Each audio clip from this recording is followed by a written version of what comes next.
I'm Jeff, and this is my creation. It's a stainless steel vessel for purging, inerting, and pressurizing. It's called STØR.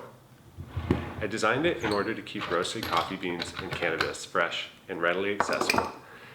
It does this better than any product currently on the market. Read the forums in scientific literature. Every single thing that people suggest for effectively preserving perishable items, other than deep freezing, this thing accomplishes. Hold down this button for a few seconds and the vessel pressurizes. Equalize with this button. That's one cycle. Repeat that process a few times and the oxygen level drops below 2%, the value that the USDA recommends staying below in order to minimize staling. That's it. That's the beauty of STØR. No electronics, hardly any noise. All in, you spend about 20 seconds and 20 cents to return your product to its never open state. STØR is pretty simple. There are a few configuration options, but in general it consists of three parts: a cylindrical body, a lid, and a clamp to secure the lid and allow the vessel to hold pressure. There's also a silicone gasket, a bunch of pneumatic fittings, and it needs a gas source, which can either be a SodaStream style cartridge or a commercial gas cylinder. The walls of STØR are 2 millimeters thick. It's really solid. All STØR models incorporate push connect fittings. So whether your gas source is a disposable mini cartridge, a SodaStream cylinder, or a commercial gas cylinder, all you need to do is connect some polyurethane tubing and you can link them up. If you're storing cannabis, you might want to have your vessel somewhere more easily accessible. No problem. Just disconnect the tubing and you can place this on the coffee table for when your friends come over. The vessel stays pressurized. If you come this far, maybe you're willing to come a little further. Let's talk about the acronym PIP: Purge, Inert, Pressurize. With respect to a container, purging is the process of physically removing the air that's trapped inside of it when it's closed. If your store is located at sea level on Earth, then closing it will trap a mixture of 78% nitrogen, 21% oxygen, and 1% argon. You can purge your vessel with whatever gas you want. You're essentially replacing the atmospheric mix of gas inside the container with your purge gas. If you choose to purge with argon or nitrogen, then you're also doing something called inerting. Inert environments are unfavorable to chemical reactions. This is important because most foods stale or break down as a result of chemical reactions. Argon is a noble gas. It won't react chemically with anything.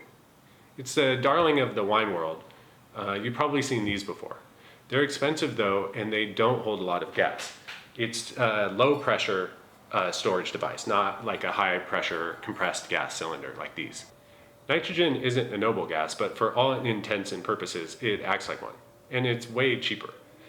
That's why it's used by the food industry to purge coffee, potato chips, all sorts of other things. You can march this thing into any welding shop. This is a CO2 cylinder, but STØR works with nitrogen, CO2, or argon. And they'll fill it for you for less than 30 bucks.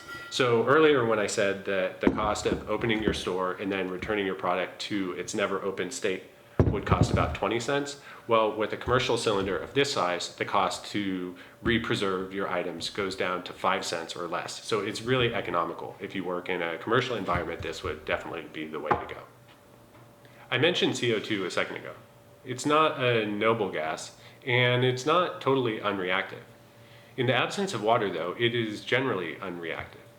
It's particularly well suited for storing roasted coffee beans because the beans themselves are producing copious amounts of CO2 and they're desiccated from the roasting process. Moreover, CO2 is cheap and readily available in the form of SodaStream cylinders and also easy to get at your local welding shop. You need forced air in order to purge and inert. If the exhaust pathway is blocked, then your vessel will also pressurize. That's the final letter in our acronym, P, pressure. Research suggests that storing roasted coffee beans under positive pressure has a number of benefits. You guys have read your ILI, right?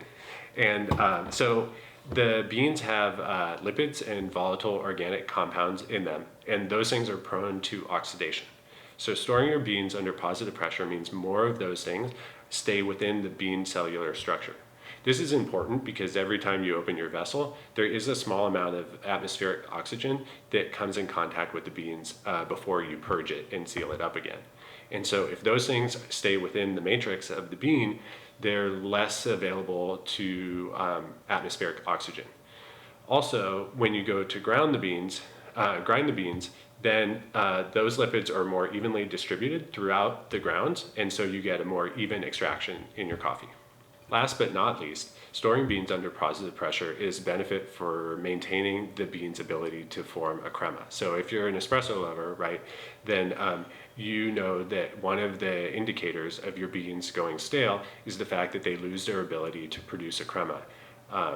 And so by storing the beans under positive pressure, that means that more of the CO2 stays within the beans themselves instead of either escaping into the headspace of the storage container, or in the case of most commercial products that are available for storing coffee beans, they are not actually airtight, and so the CO2 just escapes constantly while they're sitting on your counter.